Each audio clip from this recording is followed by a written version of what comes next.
Good evening. Good evening. Thank you all for joining us. I am very excited to see a couple costumes in the audience. Before we even start, if you have a costume, or I think I even see a sign, will you stand so we can applaud your fabulous outfits?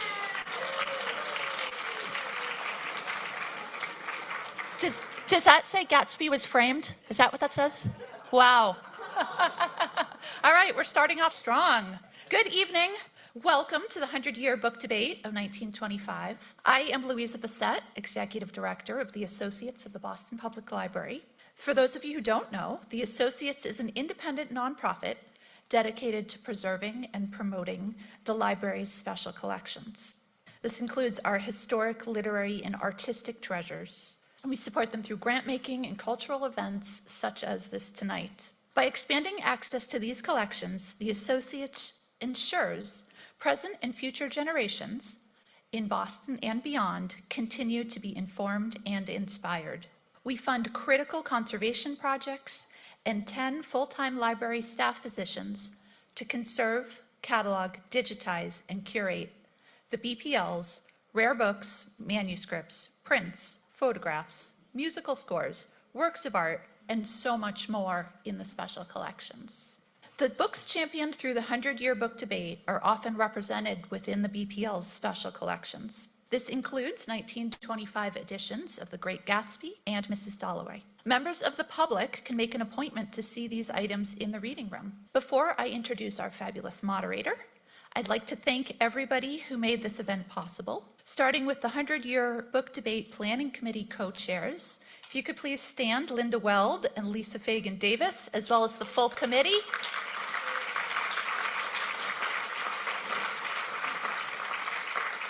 I'd also like to recognize the Associates Chair and Vice Chair, Alice Lee and Usha Pasi. If you could stand, as well as the full Associates Board of Directors, some of whom are in the audience tonight. Thank you for your dedication to the special collections, to preserving our history, and for sharing your love of books and libraries. I also want to express appreciation to the library and to President David Leonard, who I think is up in the back corner. Thank you, David, for your continued partnership. Finally, it is important to acknowledge the library staff who work in collaboration with the Associates to make this event happen each year. Thank you all. Now, it is my honor to introduce Kennedy, our moderator for this evening.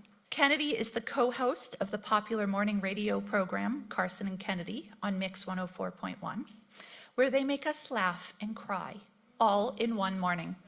As well as being an ardent supporter of the Associates of the Boston Public Library, Kennedy is involved in many important community organizations and programs. Just this Sunday, she jumped into the waters at Constitution Beach in 20-degree weather, dressed, just wait, dressed as a mermaid to benefit Save the Harbor, Save the Bay. She has also rappelled 22 stories down the Hyatt in Boston in support of Special Olympics, Massachusetts. And last August, she created Kennedy's Wicked Long Walk, where she walked 11 miles down Washington Street, raising over $50,000 for Hey Sam, a text line for young people under the umbrella of Samaritans, where she sits on the board to raise awareness for mental health issues. Real proud of that one. Yes. As I'm sure she'll tell you, the Boston Public Library is a special place for Kennedy, and we are honored to have her back for the third year to moderate tonight's book debate. Now, I am happy to turn over the stage. I hear there's already some smack talk happening over here. So, you guys are in for a good discussion. Thank you, babe. Appreciate you. She was nervous. Again, my name is Kennedy from Carson and Kennedy on Mix 104.1, and this library is a very, very, very special place for me. And to be able to come back year after year is really, really an honor. And to be with all of you book nerds and have a little fun, you're allowed to laugh. I'm going to have jokes. I would love it if you would laugh.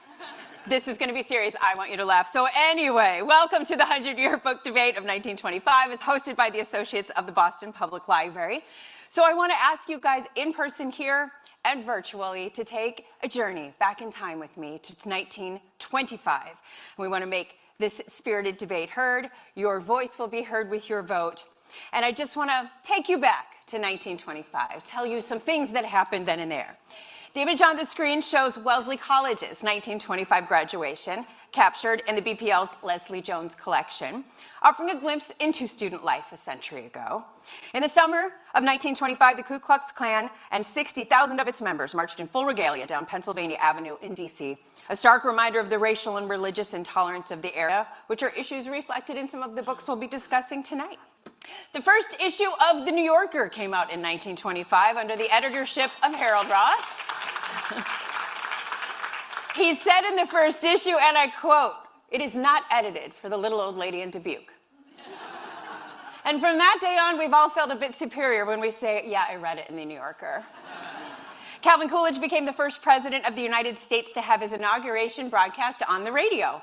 More than 20 radio stations broadcast the proceedings to an estimated 23 million listeners, including many children as they set up speakers in a lot of schools around the place.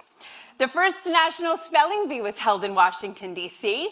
After a 90-minute competition, the winner was 11-year-old Frank Neuhauser of Kentucky, who correctly spelled his last name. It wasn't my joke. I didn't know if it would land, but there we are. He actually correctly spelled gladiolus. In October, the Pittsburgh Pirates defeated the Washington Senators 4-3 to win their second World Series. The 1925 Boston Red Sox, anyone? Yeah, exactly where you think. Last place in the AL with a record of 47 wins and 105 losses. So relatable content.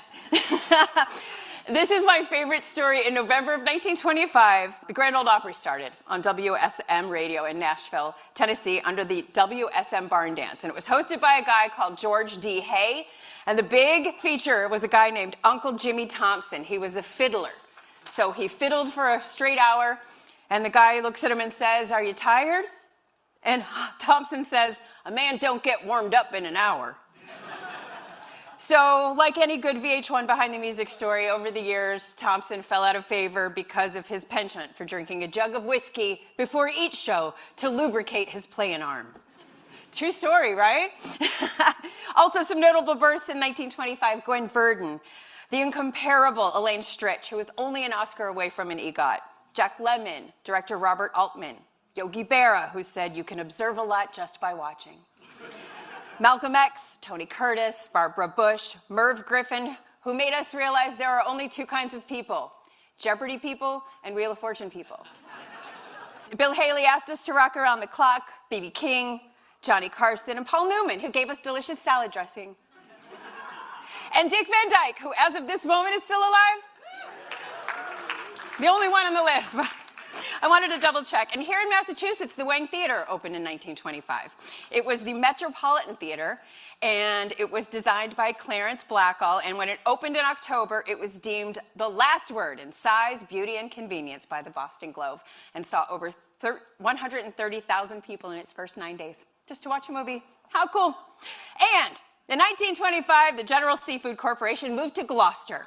There, it marketed and sold Birdseye's newest invention, the double belt freezer, basically inventing the frozen food era. So, as we enter into March Madness season, frozen peas take on a whole new meaning to men all over America. Either you get that joke or you don't.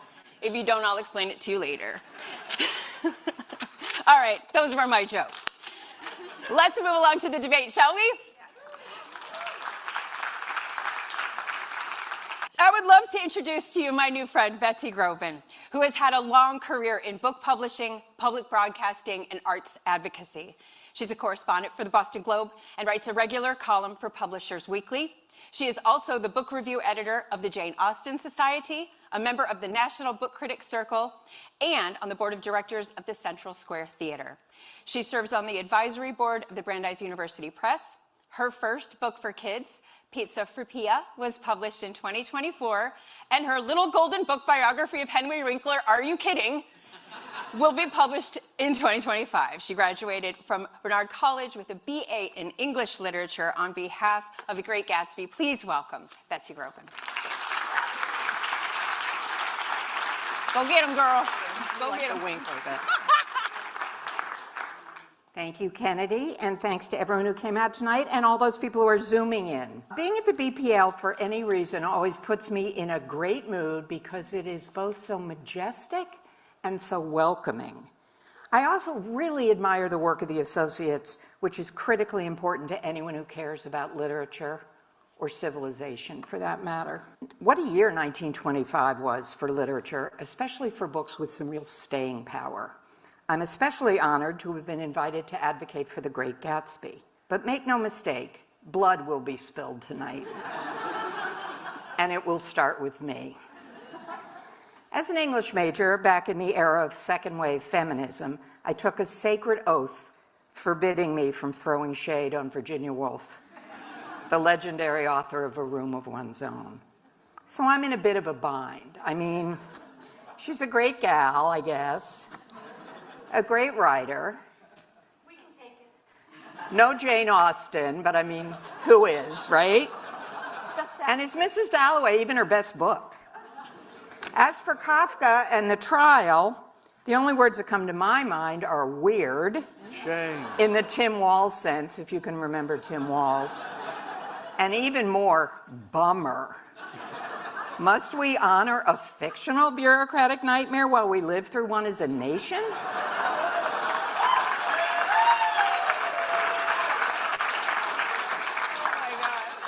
I think not. So I'm here for F. Scott Fitzgerald and his masterpiece, The Great Gatsby. I assume you've read it, and if you haven't, you can leave right now. Just kidding, just kidding. But have you read it recently? That's good. If not, I urge you to do so. It's one thing to read it in high school or even in college when you may see it as just another misbegotten romance. It's quite another when you read it as an adult and see it more clearly as a brilliant and scathing indictment of capitalism. The Great Gatsby is truly a gift that keeps on giving. As a reminder, it's set in the summer of 1922 against the backdrop of the Jazz Age and the Roaring Twenties. It follows the mysterious millionaire Jay Gatsby's quixotic quest for love and meaning amidst a morally bankrupt cast of characters in the fictional town of West Egg, Long Island. The novel explores themes of decadence, idealism, and the harmful effects of unencumbered wealth in American society. Sound familiar? At its heart, The Great Gatsby is a cautionary tale, a revealing look into the darker side of the American dream. That's part of the reason it's so powerful and so relevant today. It's America's greatest novel about the reality of class in America and about the titanic power of dreams. It renders the American dream both irresistible and heartbreaking. It says something big and deep and abiding about America, and it's elegantly and precisely written. Nearly every word of this intensely compressed masterpiece counts. The mixture of simplicity and complexity makes Gatsby so extraordinary. Also, not for nothing, it has sold over 25 million copies and is the most widely read novel of the 20th century. I was going to give a brief word from our sponsors that you could see the first edition right here in the special collections, but I think Louisa mentioned that already, but it's pretty exciting. So there's that. I want to say a bit about the book's backstory because it is an uncommonly interesting one. F. Scott Fitzgerald came roaring out of the gate in 1920 with This Side of Paradise, his first novel, published at the tender age of 23. It put him on the map as the chronicler of the Roaring Twenties. 5 years later came Gatsby. Sadly, Gatsby was much less successful, both critically and commercially. And Fitzgerald died in 1940 at 44, believing he was a failure.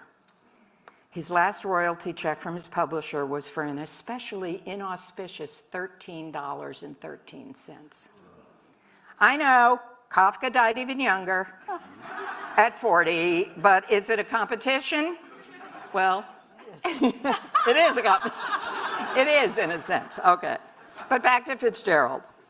His life is well documented, both the highs and the lows, the glamorous times in New York and the south of France, his friendship and feuds with Ernest Hemingway, his alcoholism, his wife Zelda struggles with mental illness. His work as a rewrite man in Hollywood at the end. In the last year of his life, he wrote this note to his daughter Scotty that I find incredibly poignant. I wish now I'd never relaxed or looked back, but said at the end of The Great Gatsby, I've found my line. From now on, this comes first. This is my immediate duty. Without this, I am nothing. So Gatsby is published in 1925, and the initial critical reception goes like this. Edmund Wilson, writing in the New Republic, said that Fitzgerald, quote, has been given a gift for expression, but without many ideas to express. The New York World ran a headline, F. Scott Fitzgerald latest, a dud. The Brooklyn Eagle weighed in. Not one chemical trace of magic, life, irony, romance, or mysticism in all of The Great Gatsby. H.L. Mencken called it no more than a glorified anecdote, and not too probable at that. Fitzgerald received private letters of praise from contemporaries such as T.S. Eliot, Edith Wharton, and Willa Cather, but it was public recognition from reviewers and readers that he truly missed. His legendary editor and friend Max Perkins says of Gatsby, one thing I think we can be sure of, that when the tumult and shouting of the rabble of reviewers and gossipers dies, The Great Gatsby will stand out as a very extraordinary book. But sadly, Gatsby was dead on arrival. So what happened? How did Gatsby get revived? Why are we here tonight? Well, around 20 years later, during World War II, a group of publishers got together and decided to do their part for the war effort by distributing huge quantities of inexpensive paperback books to soldiers fighting overseas. Several 100,000 copies of The Great Gatsby were sent to American soldiers, which boosted its profile and its popularity. A new generation discovered it as an enduring work of literature. By the 1950s, it had become required reading in high schools and a classic of 20th century American fiction. Also, I find this so interesting, Fitzgerald was always a writer's writer, and fellow writers who admired him and who had influence in the literary culture kept the flame burning. Here are a few examples. You may remember this one. In The Catcher in the Rye, J.D. Salinger has Holden Caulfield say, I was crazy about The Great Gatsby, old sport. That killed me. Claire Keegan, author of Small Things Like These, when asked in an interview, what's the one book you wish you'd written? Replied, there isn't any book I wish I'd written for the simple reason that it wouldn't be mine. I don't covet anyone else's work. I need to write my own, need to earn my prose. But if I were pressed, I guess I'd say The Great Gatsby. Here's Min Jin Lee, author of Pachinko. Like Nick and Tom, I went to Yale, and like Myrtle and George, I grew up in Queens. Like Gatsby, I've wanted many things beyond my reach and aspired for more. The Great Gatsby is a social novel with a deep moral conscience and a perfectly structured work of literature. The economy of it is thrilling. Above all, I'm interested in Fitzgerald's prescient indictment of capitalism, the excessive accumulation of capital, and what this does both to the indolent rich and to the rest of us. Michael Cunningham, author of The Hours, a tribute to none other than Mrs. Dalloway, has written, if you love a work of literature, you want to absorb it, make it part of you. I'd like to tattoo the entire text of The Great Gatsby all over my body.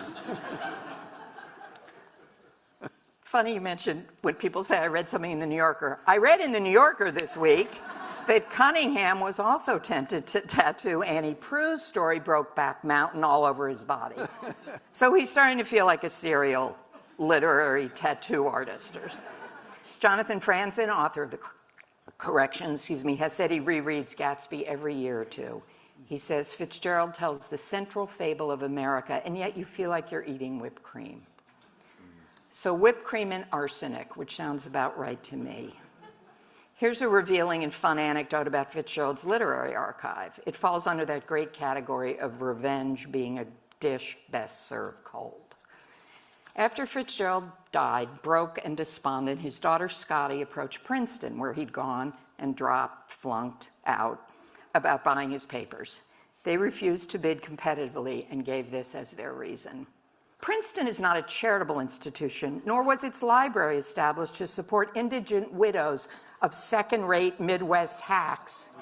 just because they happen to have been lucky enough to have attended Princeton, unfortunately for Princeton. In the end, a magnanimous Scotty gave them the papers anyway, and now, of course, they're a huge draw for the university. Best of all, their website proudly claims Fitzgerald as a member of the class of 1917. As Nick Carraway calls to Gatsby the last time he sees him, they're a rotten crowd. You're worth the whole damn bunch put together. And to end, I can't resist quoting again from the book because it reminds us that we're living in very similar times with very similar characters. Famous quote, "They were careless people, Tom and Daisy. They smashed up things and creatures and then retreated back into their money or their vast carelessness and let other people clean up the mess they made." Sound familiar? Well, like another shameless, careless, reckless individual, I'm asking for your vote for the incomparable Great Gatsby. Thank you. Fantastic. Thank you.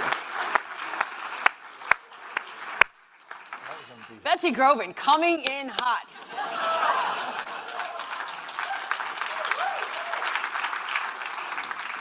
But it's weird. There's no Leonardo DiCaprio? No? Ha ha. All right, next up, I would love to introduce you to James Wood. He is an English literary critic, essayist, and novelist. James was The Guardian's chief literary critic between 1992 and 1995. He was a senior editor at The New Republic between 1995 and 2007. In 2009, he won the National Magazine Award for Reviews and Criticism, no big deal. And his latest novel, Upstate, was published in 2018. He's been a staff writer at The New Yorker since 2007 and joined Harvard University as a professor of the practice of literary criticism in 2014, defending the trial. Please welcome James Wood. Go get him, my guy. Thank you very much, Kennedy. That was fantastic. Look, it seems to me that two of us on this panel have drawn a short straw. That would be Hank and me. Actually, listening to Betsy's fantastic and quite unbeatable introduction to The Great Gatsby, it occurred to me that when she was talking about the reviews that it got, the shameful reviews that it got in 1925, this is exactly why Kafka didn't want his books to be published. In fact, he put them in the fire, pretty much, or threatened to put them in the fire. Anyway, so, two of us have drawn a short straw. In fact, actually, I feel a bit like Joseph K. in the trial, who wakes up one morning to find that he's in an unwinnable contest. My trial is that I cannot win against The Great Gatsby. Nothing I do or say can alter the judgment. The judgment of the court is that The Great Gatsby has already won. Everything I say or do will be oddly irrelevant, and only further proof of my idiocy and wrong judgment. And when I say to the library organizers, why me? Why did you ask me to talk about the trial rather than The Great Gatsby? They will say, we are not the organizers. They are people far above us, whom we ourselves have never seen. Still, I will ask, why did they, whoever they are, ask me to come here and defend the trial? And they will say, well, you could take it up with the organizer's clerk, who is in room 404 of Rabb Hall, down in the basement. So down I go to room 404 in Rabb Hall, and there at the end of a very dusty corridor is this curious little room. I open the door, and inside I find a child, 12-year-old girl sitting. She's called Maud. She's just sitting at the desk. That's surely a mistake, I think, but the little girl assures me that room 404 has always been run by children. For centuries now, it's a tradition of the library, handed down within the same family. Finally, I stutter out the words, why did you choose me to defend a book that simply cannot win against The Great Gatsby? And the little girl replies, we have made a study of the 1,298 reviews you have written in your entire life. We have determined that in not one of those 1298 reviews did you ever successfully make a case for a single book under review. In every review you have written, you have failed to make the case for a book. And so we were attracted to your failure and selected you for this grim task. Well, the laughter and the horror are exactly as evoked by the world of the trial, which obviously I've been parodying. Someone must have slandered Joseph K., begins the famous first line. For one morning, without having done anything wrong, he was arrested. Two strangers come to tell him that a court has begun proceedings against him. It's everyone's nightmare. But what is the charge? He says, I'm innocent. Oh, we don't know what that charge is, the two strangers, they say. Our department is at the lowest level. We don't seek out guilt among the general population. The law which we represent is attracted by guilt and has to send us out. I don't know that law, says Joseph K. And one of the strangers says to the other, you see, he admits that he doesn't know the law, and yet he claims he's innocent. Joseph K., the chief financial officer of a large bank, thus enters his nightmare. He's summoned to court, but curiously enough, it's a Sunday, and the court is in a strange, shabby attic and is already full of people. Come back next week, they say. Well, he does so, only to find the same room empty. The court is not in session. On the table he sees the great law books, and of course he's attracted to them. Can I have a look at the law books? He opens one of them. There's a pornographic drawing inside it. And the other book? The other book is a popular novel with the title, The Torments Greet Suffered at the Hands of Her Husband, Hans. Those are the law books. He hires a lawyer, as all of us would, who says he should file a petition in his defense. But his lawyer warns him that such petitions are rarely read by the court. He visits a man called Titorelli, a court painter. His job is to paint the courts. His father had it, his father before that. It's been handed down within the family. Joseph K. says to the court painter, I'm totally innocent. The court painter says, well, then, if you're innocent, the matter is simple. Joseph K., now having been schooled somewhat in this complexity, says, no, it's not quite as simple as that. You see, they don't understand what innocence and guilt is. It's no good just to say, it's simple. The painter just replies, but you're innocent, that's the main thing. Titorelli explains that he can probably help, and he may be able to help with the three possibilities that the court offers: actual acquittal, apparent acquittal, and protraction. He then says, of course, I can't do anything about the first one, actual acquittal. In fact, it's not clear that anyone has ever had any influence over the court when it comes to actual acquittals. The second category, apparent acquittal, well, I may be able to help there, though it's only issued by a lower court and can be reversed at any moment by the higher court.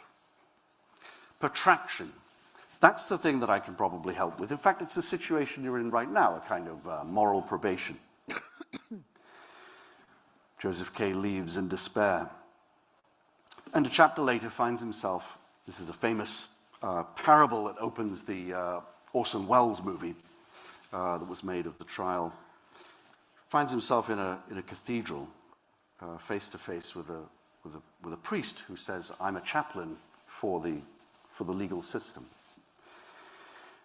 And the chaplain says, you've misunderstood this whole process, this whole trial process. I'm going to tell you a parable which may, or may not, being Kafka, explain things a little, clarify things. And the parable goes like this. A doorkeeper stands before the law. A man from the country arrives and asks admittance to the law. Not now, says the doorkeeper. Maybe later, says the man from the country. Maybe, says the doorkeeper. The door is open. The man from the country sits on the stool for days and then for years. He becomes an old man. He observes the doorkeeper obsessively. He tries to bribe him.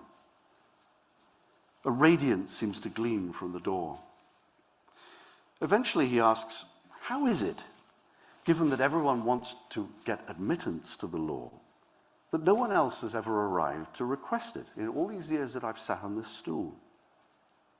The doorkeeper replies, no one else could gain admittance here because the entrance was meant only for you. And now I'm going to shut it. It's sort of funny as well as being horrific. What isn't funny is how the book ends. On the eve of his 31st birthday, around 9 p.m. in the evening, two gentlemen in frock coats and top hats, pale and fat, march Joseph K. to the edge of the town and kill him. So, the case I want to make is as follows. Great mixture of comedy, dreamlike horror. Do either of these two novels quite do that? I don't think so. I don't think so. Do they quite mix fantasy and reality in the way that the trial does? I don't think so. Do they produce parables that still speak to our age? I think, whatever Betsy says, I think The Great Gatsby and Mrs. Dalloway are somewhat belong to their ages. Mrs. Dalloway's London, 1925, a world of great privilege and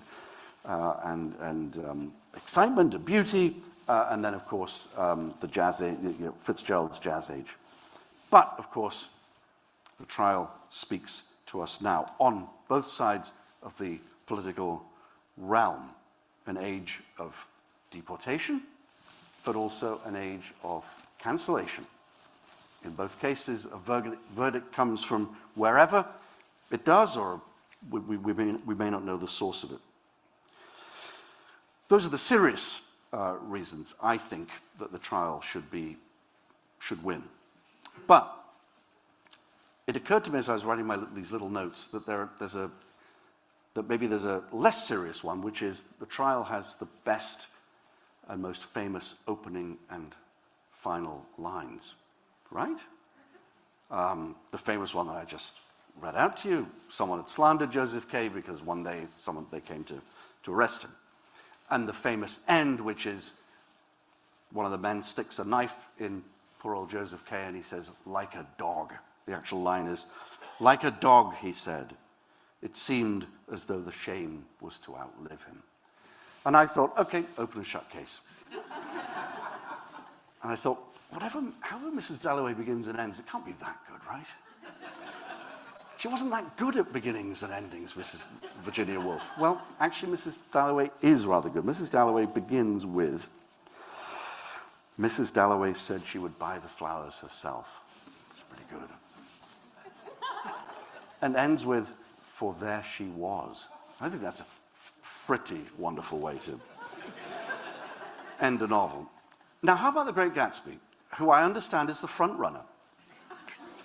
It's a nice sort of conversational, easygoing, you might remember, beginning to The Great Gatsby. In my younger and more vulnerable years, my father gave me some advice that I've been thinking over in my mind ever since. Not quite as good as they came for him in the morning and arrested him. Not quite, right? What about the last line? Oh dear. Oh dear. The last line. So we beat on, boats against the current, borne back ceaselessly into the past. Okay, I'll give you that. That's good. That's good. So you see, it's an unwinnable contest. And it wasn't fair that I was asked to do it. I am innocent. Thank you.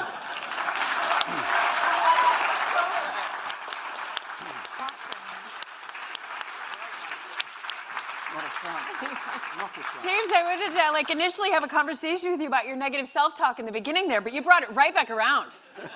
Well done. Next up, guys, I would like to introduce you to my good friend, Hank Ryan, the USA Today best-selling author of 16 psychological thrillers. I have read them all. Winning the most prestigious awards in the genre, 5 Agathas, 5 Anthonys, and the coveted Mary Higgins Clark Award. She is also the on-air investigative reporter for Boston's WHDH-TV and has won 37 Emmy Awards, as well as a dozen more journalism honors for her groundbreaking journalism and true crime stories. She has gone undercover and in disguise, and her stories have changed laws, changed lives, and resulted in millions of dollars in refunds and restitution for consumers. In her second career as a writer, national book critics call her a superb and gifted storyteller and a master of creating suspenseful mysteries. Her current novel is the standalone One Wrong Word, a twisty story of gaslighting, manipulation, and murder. She is a past president of National Sisters in Crime, a founder of Mystery Writers of America University, and is now on the board of directors of International Thriller Writers. She lives in Newton with her husband, a nationally renowned criminal defense and civil rights attorney. How are you, buddy? Her upcoming novel is All This Could Be Yours, publishing in September of this year from Minotaur Books. And if you're going on vacation or getting on an airplane and you don't have one of your books, I don't know what you're doing with your life, please, please welcome in defense of Mrs. Dalloway. Hey, crying. Go get him, baby. Go get him. Let me just say that's something that Virginia Woolf actually wanted, and actually wanted there to be a law to do away with book reviewers. And she was told this was not possible. She said there was no way that a book reviewer could read a book well enough to do it justice in a review. So both of you take that to heart. Here is something that I probably should not tell you. When Bill Martin asked me to take part in this program and present Mrs. Dalloway, here's what I thought. I love that program. It's so brilliant. I've always wanted to participate in it. That is such an honor. But yikes, Mrs. Dalloway, I have never read Mrs. Dalloway. Should I tell him that? He might be really disappointed. So should I pretend I have? He probably thinks I have, so that'd be cool. That's cool. But I'm an investigative reporter. I'm a crime fiction writer. I'm not a person like that. So I wrote back and said, sure, I would love to. And what I just told you and how I told it to you, that is the essence of Mrs. Dalloway. I told you about my joys, my thought process, my concept of what I think other people think of me and what I think of myself and my fear, and I decided to take a risk and try something. And that is what Virginia Woolf does in Mrs. Dalloway. And after the last confirming email with the associates, I thought, okay, Virginia, well, show me what you've got. I am reading this fresh and raw and for the first time. Let me say, I'm a massive fan of Gatsby. I teach it in my commercial fiction classes. And my husband, as you heard, is a criminal defense attorney, so Kafka is my life. But let me just say to Bill Martin and to the associates, thank you for making me read this. It is gorgeous. It is transporting. I adore it. So let's read Mrs. Dalloway.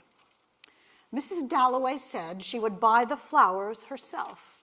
Everyone knows that opening line. Thank you so much. It's just up there with, it's just as familiar as in my younger and more vulnerable years.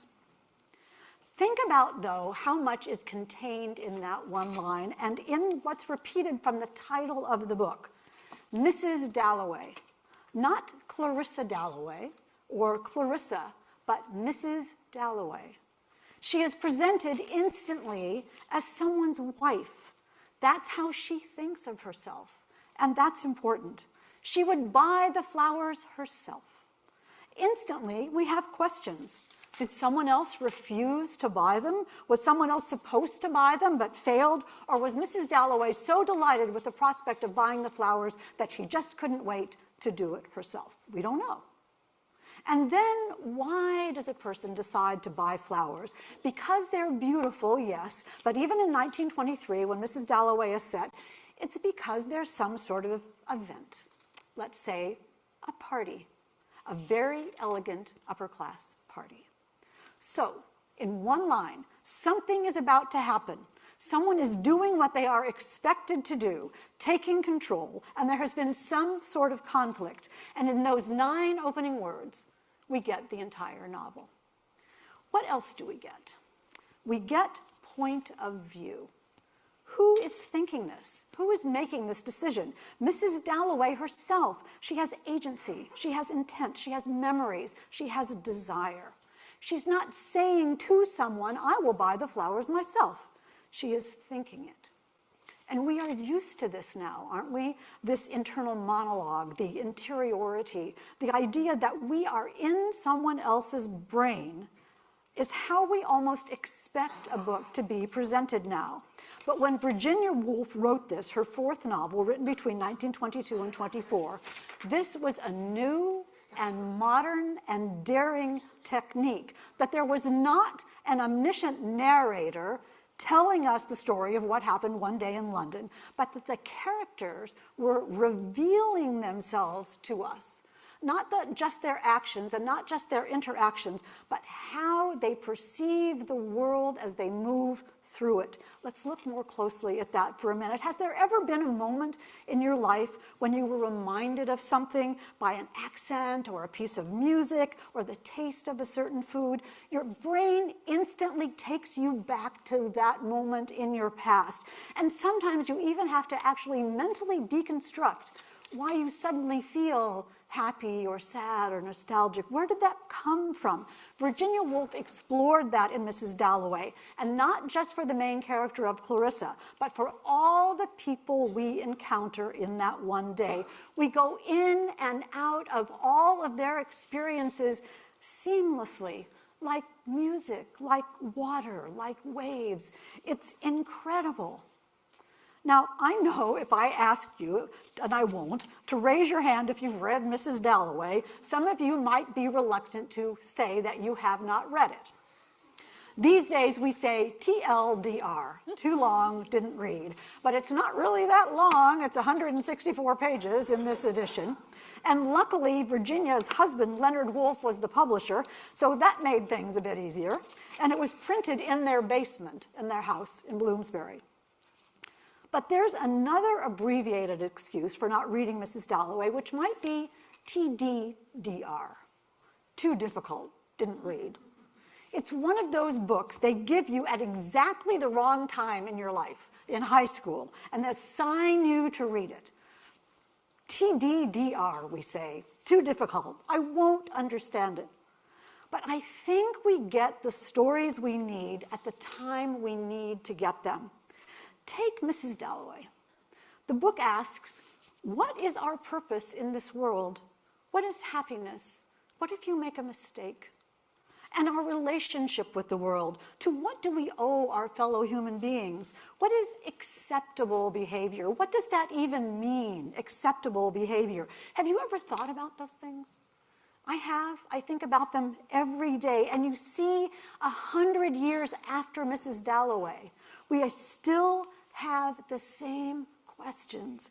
And that is incredibly what Virginia Woolf has captured here. And she was, most agree, among the first to do it.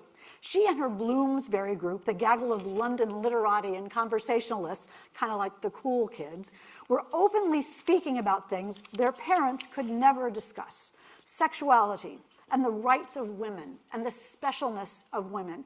And one of the things that was also fascinating to the Bloomsbury group was this concept of the consciousness. Woolf had just read James Joyce's Ulysses, you remember, also set in a single day in London. And Woolf was taken with it and eager to write a book set one day in London, and that became Mrs. Dalloway. And she worked very hard on the structure of this book. The manuscript, with all its strikeouts and changes, shows how hard she worked.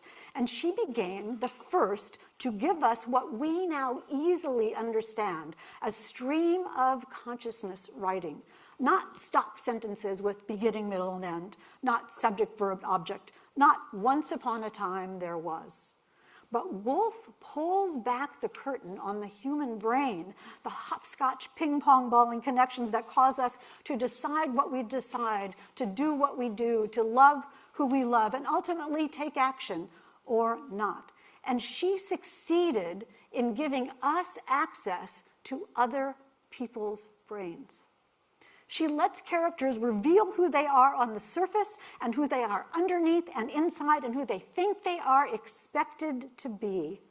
What was going on in her head, we have to wonder, when she was writing this, because what's on an author's pages is the sum of their experiences, the titration of their hopes and fears, the results of the actions of others.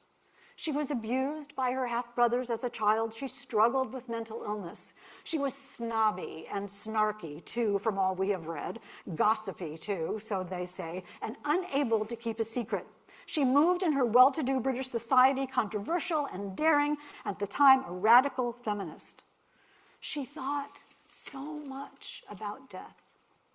Eventually, it was too much for her and she gave up, but before that, she tried valiantly to let us in on why we are who we are and how we make the decisions we make. Woolf is showing us again, in words, what it feels like to be alive. Okay, so quickly, the plot. There's a plot. This whole seething cinematic novel, full of motion, full of the external and the internal, takes place in that one day when 52-year-old upper-class Mrs. Dalloway gives a party.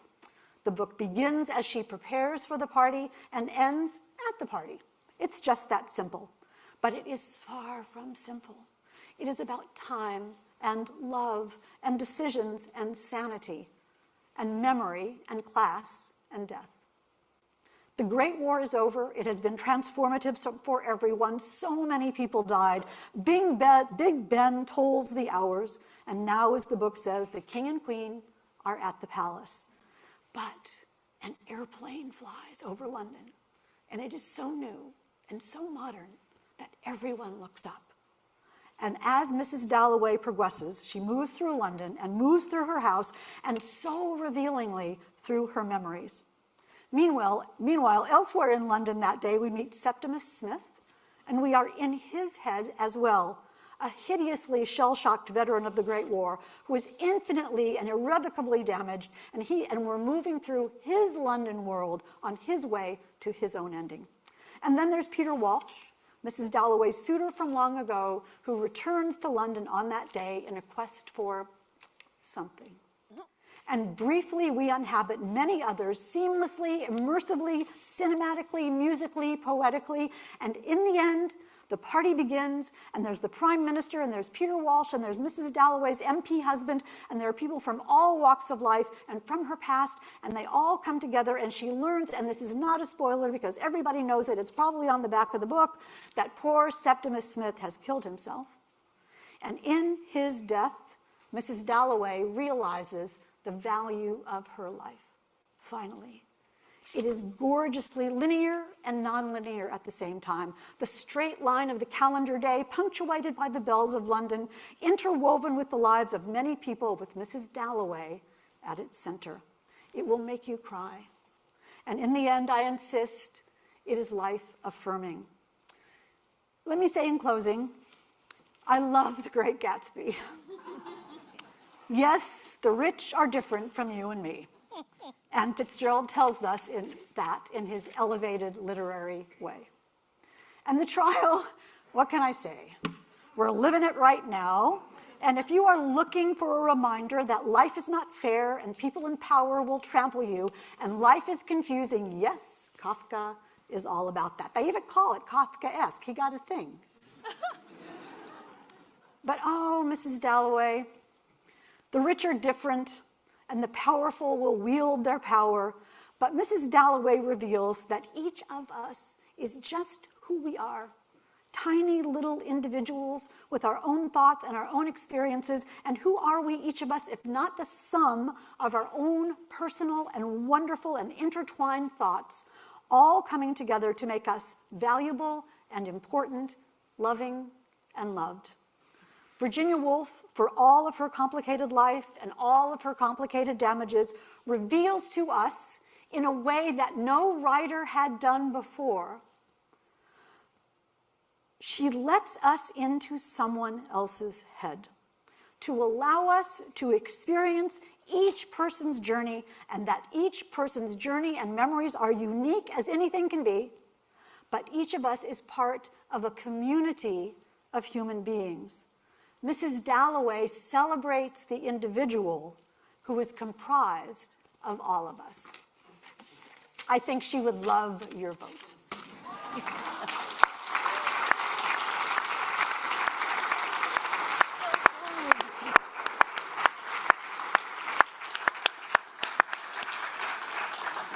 Hank, I'm not afraid to say I didn't read it, but now I want to. So thank you. You guys, one more time, a big round of applause. Betsy, James, and Hank. So now is the time where you guys get to ask some questions of our folks who are defending their novels. So we have some questions from our virtual friends, but we'd love to have you all ask questions of our panel. If you are in the virtual world, use the Q&A button. Your questions will be read aloud here. And while we are taking questions, you can start your voting anytime using the QR code and the instructions on the front page of your program booklet. My question relates to Mrs. Dalloway and the book cover. As we looked at the 3 book covers there, I have read Mrs. Dalloway, but I don't, and I get the flowers on the bottom of the book, and I get the idea of the stage for the party, but what's the thing in the middle? Okay, so we were just talking about that before the program started. And I said, do you know what this actually is? It was, I don't. We have decided that it was either a bus window, that it's an aerial view from the airplane of the buildings on the ground in London, that's the view out of her window at her home to seeing other people's houses. This was drawn, as were many of Virginia Woolf's covers, drawn by her sister, Vanessa Bell, who was an artist, also a member of the Bloomsbury Group. So I have looked to see what this means. Anybody who wants to tell us what they think this means, we would love to know. It is unknown, but perfect question, thank you. Each of the speakers had mentioned today's world, and obviously the books that you spoke about were written in a previous world, and each of us is a product of our culture.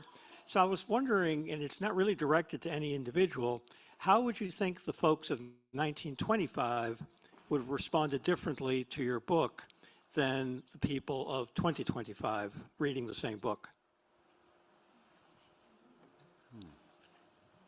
It's interesting because I'm reading another book now called The Queens of Crime by Marie Benedict. And it is about Ngaio Marsh and Agatha Christie and Dorothy Sayers all solving a mystery together. And it struck me that those women were writing Golden Age mysteries at the same time that Virginia Woolf was writing this novel. So when you think about how social media now and the way the world works now, everybody knows about every book.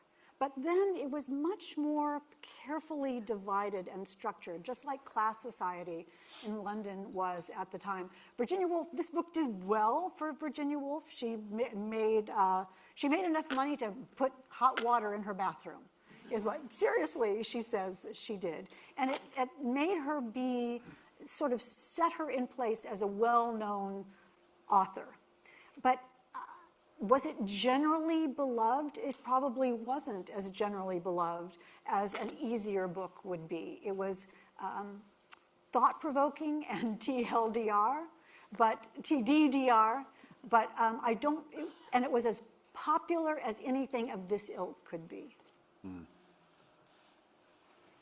With The Great Gatsby, what I think, just judging from the reviews and the general reception at the time, I think it suffered from something that books suffer from these days, which is when someone comes out of the gate very strong with a certain kind of book and they're young and in his case, he was the voice of the Roaring Twenties.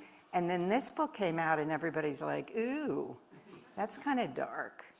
I don't like that one very, so that's the only thing I can think. It was dashed expectations after his first book.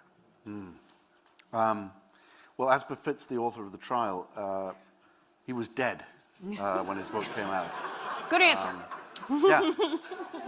There was young Fitzgerald, 29 years old, fabulously young, poor old Kafka was he was dead. He died a year before the publication. He'd actually written it in 1914, but he didn't want to publish most of his work, and his friend Max Brod violated his wishes and kept, thank God, a lot of the manuscripts anyway, which is why we have them. And I think it's fair to say, it's an interesting question, I think it's fair to say with Kafka that from the moment of the publication of the trial in 1925 begins a sort of 20 or 30 year Kafka mania as those books get translated into different languages. And as modern society, whether it's under totalitarianism or further warfare, just sees an image of itself in this dark work. Yeah, so that's my case. All right, so I think we have a virtual question. Go on ahead. Could you say that all three novels conjure up a sense of characters living with a sense of missed opportunities, of loss? Or put another way, how were each of these responding to the aftermath of World War I?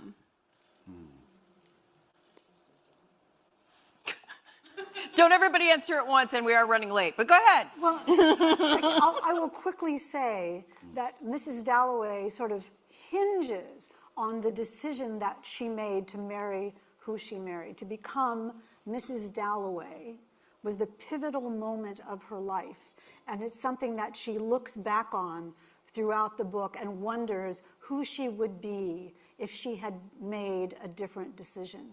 Meanwhile, she knows, she sees that the world that she has grown up in, she's 52 in the book. The war is over, as the book even says. The king and queen are at their palace. She lived near the Houses of Parliament. She moves in that sort of society. But she knows that other things are going on, and her past comes back to haunt her. So even though the world has changed, the world has become modern, and she sees this happening in front of her, it's her past that affects her, and her past actually comes back to her in the story, and that is what makes all the difference in the book. With Gatsby, I think it's less about living in the aftermath of World War I and more like being on a shipwreck of the Gilded Age going down for the Count and what happened in the following 10 years. That's how I interpret it more. And doesn't Nick Carraway even say, though, that he wishes people were still regimented and there were still rules and that people still wore uniforms and that there was an organization to the world? I don't remember that. And Nick Carraway is an unreliable narrator in a way, but Spicy! that's interesting. It's on the second page. I thought the Nick Carraway piece in the beginning was to establish how firmly the book is about class. When his father says to him, don't forget that people haven't had the advantages that you've had. That right there tells you what this book is going to be. Way before Tom Buchanan says he's a nobody from nowhere of J. Gatsby. We'll talk about this afterward. Okay, happy to. We have time for like one more question. Does anybody? Oh, up here? Yes, please. Hi, so I'm curious what the panel believes the authors themselves would have voted for had they had the opportunity. Well, we wouldn't allow Kafka to vote. He would not be absolutely. allowed. He doesn't. His vote I don't would think not dead count. people were voting, even then. That's a hard one. It is a hard one. I mean, I think Virginia Woolf would have been more open to the Kafkaesque style. Yeah. Deep interiority of it. Yeah. But I don't know what she would have thought about The Great Gatsby. That is a really pretty fascinating question. What do you think? What would F. Scott Fitzgerald have voted for? I think despite his struggles with self-esteem and finding himself a failure and believing himself to be a bad writer and comparing himself negatively to everybody else, he would have voted for himself. That's my instinct. And let me say that I know Virginia would have voted for herself because she was happy as Virginia Woolf was ever going to be. She was happy with this book. She had tried something, she had worked on it so diligently, and she felt that she had conquered something that she always wanted to conquer, the way of sharing the world in a way that nobody else had done it before. So I think she was proud of it. I think she was proud of it, and I think she would have voted for it. And Kafka was dead. Again. Okay, again, just want to remind you to make sure your votes are getting in, because my understanding it's pretty close. I know everybody thought it was going to be a runaway. It's not. It's not. Plot twist. So make sure that you have voted, please. For everybody at home, please make sure that you send us your vote as well. 10 seconds? Okay. 10, 9, 8, 7, 6, 5, 4, 3, 2, 1. Voting closed. Yeah, go ahead, please, go. What is, besides the opening and like final lines, what do any of you have favorite quotes from the novels that you're representing? Like lines that have stuck with you? Let me just read you a little tiny bit here. There's a million quotes I marked in the book. Forgive me, I marked in the book. Mrs. Dalloway is talking about what she would have done if she had done it again, if she could do it again. She walked down Bond Street annoyed because it was silly to have other reasons for doing things. Much rather would she have been one of those people like Richard who did things themselves, whereas she thought, waiting to cross, half the time she did things not simply for themselves, but to make people think this or that. Perfect idiocy, she knew, and now the policeman held up his hand, for no one was ever for a second taken in. Oh, if she could have had her life over again, she thought, stepping onto the pavement. She could have looked so different. There's a beautiful, beautiful quote in The Great Gatsby, also very famous. I can't find it now, and I can't do it verbatim, but it's Daisy talking about having a girl and wanting her to be a pretty little fool. And that's the best. Do people remember that quote? That's the best thing you can hope as a woman in this culture. That was taken from his wife. I'm surprised Fitzgerald's wife said something like that. She said. Everything is fair game for an author. We're taking it. Well, there are just too many quotes in this book. It's just too good. I'm not going to... Your parody of it was so great at the beginning. That was really marvelous. Absolutely right. Kafka would read bits of the trial out as he was writing it to a small group of friends who I think included Broad, and found it so funny that he would laugh out loud as he was reading this stuff out. I think if we just keep on reminding ourselves that it's a music... There's a terrible moment when Joseph K. returns to the bank.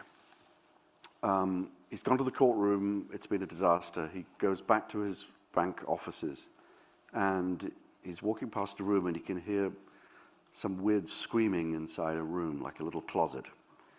And he opens the closet, and he finds that the two strangers who had come to arrest him, are being flogged. They're being beaten by someone else who works at the bank. And inside this little closet. And Joseph K. says, well, why is this happening? And one of them says, well, we're being flogged because you complained to the examining magistrate about how we'd come and arrested you. So we're being beaten for it. And he says, no, stop that. I mean, you shouldn't have come and arrested me, but you don't need to be beaten. And then he says, but I didn't like how you came to arrest me, and I didn't like, this is Kafka's weird humor, I didn't like the way that you walked around my bedroom fingering my undergarments. And one of the guys who's being flogged says, it's a privilege that's handed down in our job, that when we go to arrest someone, we can take their undergarments, and you have very fine undergarments. Is that weird? Yes, the answer is just yes. Better than anything on my, yeah. Yeah. I feel like discussing people's undergarments is a good place to stop. Yeah? All right, again, thank you to our panelists one more time.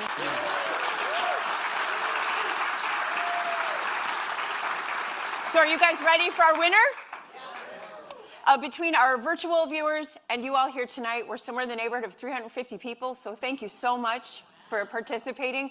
This has been my favorite one thus far that I have done. Y'all brought spirited debate tonight. I'm here for it.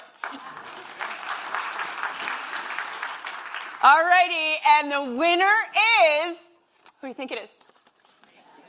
I know you think that. It's not. The winner is Mrs. Dalloway. Good job. Good job. Congratulations, Hank.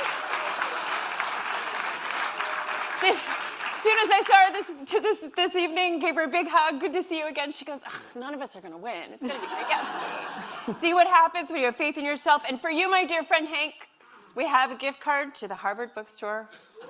I wish I could buy Mrs. Dalloway for all of you. Well, thank you all again so much for being here. This was a joy. We'll do it again next year.